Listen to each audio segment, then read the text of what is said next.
this is a comparison between the T16000M from Thrustmaster with the VKBSIM Kosmosima Gladiator base.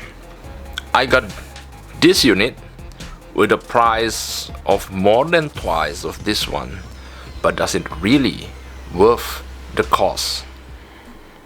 The Thrustmaster have a few buttons on the top of the stick. So you have 1, 2, 3 on the top here, and one 8-hatch switch right here, and a single fire button over here. It's a very versatile system. You can just use a screwdriver and unlock a screw up inside here and switch. There is a part, the right-handed part for this. This system has one big spring at the bottom, so it pushes a plate, and so it keep it nice in the middle. You do not need any dead zone when you play with this system. It's very stiff in the middle, very precise. It has strong resistance from the spring, but as you can see, it's very springy. But it's very good if you play Elite Dangerous in FA off. You just need to do, a little nudges, so the heavy spring make it nicer to play FA off. And also it has a twist, so you got front, back, left, right, and twist. At the bottom of it, we have a nice throttle and 12 buttons, 6 on the left and 6 to the right. I believe it is designed, if you're playing it left-handed, you have access with your right hand on the 6 buttons here, and vice versa. Because it's very difficult if you're in the middle of a battle, you need to let it go and press the second button. But still you can do it. Let's say if you're playing mining or doing some more relaxed, in more relaxed situation, you can just let go and access these buttons. But for what I know, it's kind of difficult because sometimes it blocks your view if it's on your left or if it's on your right. So it's difficult. You have to move your head to actually look at this, just like this, It's very difficult to look, to access, while this part is open.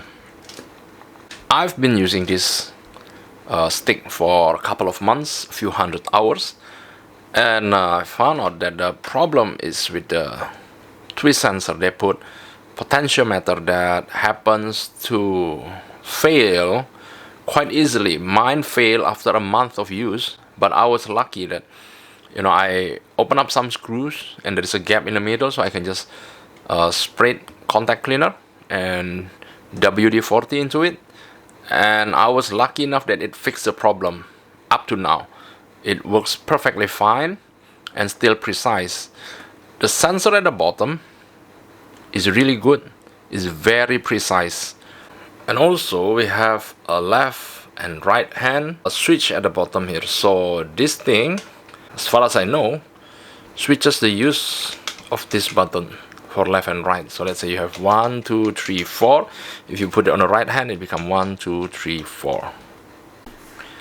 I think the problem with this stick would be, first is the twist, second is the lack of buttons, and third, because it has a heavy spring, but the base is not as heavy, so sometimes you do not have the confidence to actually pull it backward. Sometimes we want to do minute adjustment. It's hard to just move your whole arms. We use our finger to push like this. Sometimes it's enough to actually tilt the whole base or shift the base a little bit. So sometimes I put a non-slip mat under it. After I put the non-slip mat, it's alright. So it's something that we can overcome easily. But however, the twist sensor is quite a problem. This is a right-handed system of the VKBSIM Kosmosima Gladiator. So you would know that it's Kosmosima NXT, and they have the gunfighter base, but Kosmosima stick. So these are interchangeable parts. So for this system, you have trigger, primary trigger. It's two step. step 1, step 2. So if you press deeper, it has a secondary step 1, 2. And also you have this lever here, it's 2 ways as well, 1, 2. You press up for a 1 and then press up 2.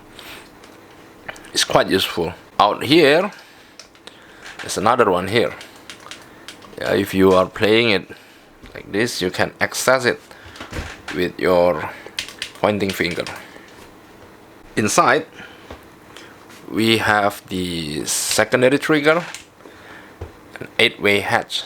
So this thing can switch from 8-way hatch to a mini stick, just like the stick that you have in your PlayStation. This is a 4-way hatch switch. 1, 2, 3, 4, press. So it's actually 5 actions here. Also the same with this one. 1, 2, 3, 4, press. So it's 5, 5, 8. There's another 5 here. 1, 2, 3, 4, 5. This one comes in the premium version. The non-premium one will have just one button here, just like this one, but in gray color on your thumb. I just feel that in Elite Dangerous, you need a lot of actions, you need a lot of buttons, because there's a lot of things you need to do. But just with all this, it already helps a lot. Looking at the bottom, as throttle, moves quite nicely. 2 buttons here, another button here.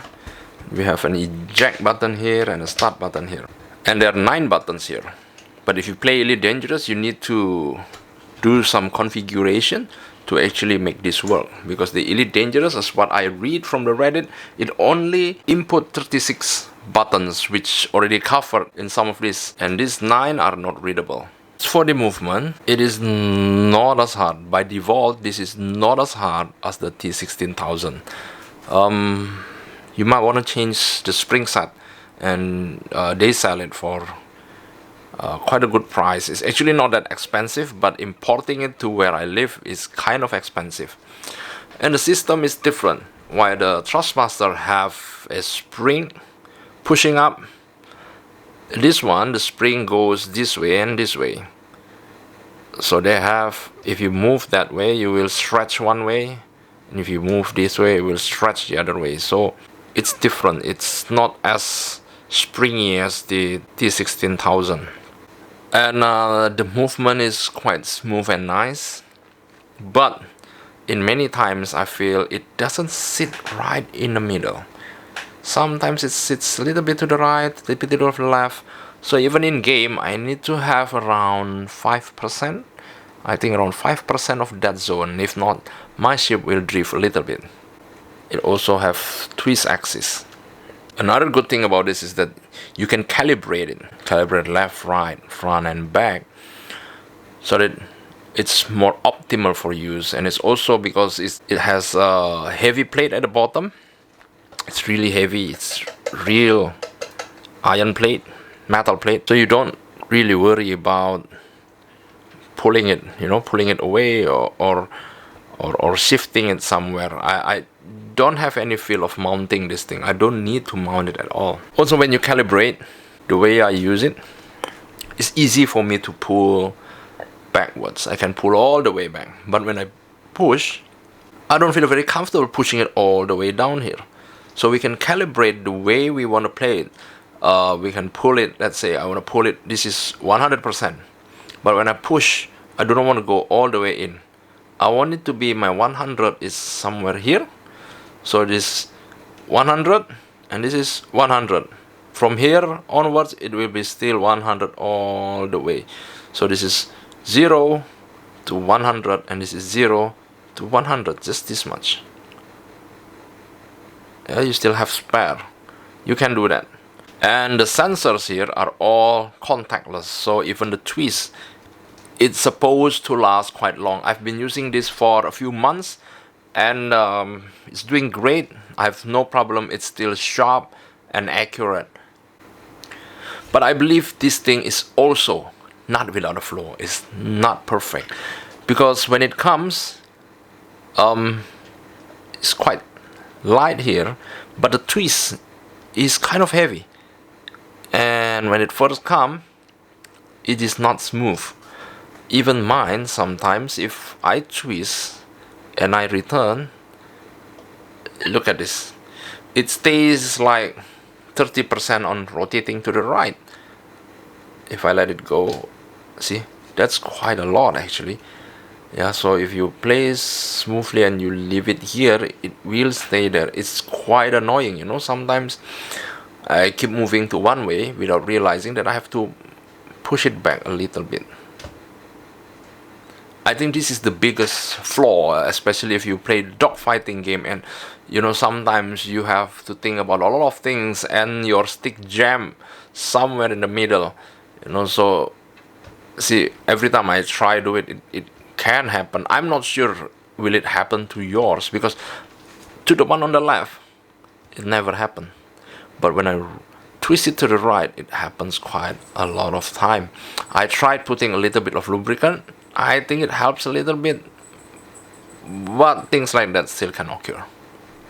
So these two, with the price, with this one, I had it with the price twice, a little bit more than twice of this one.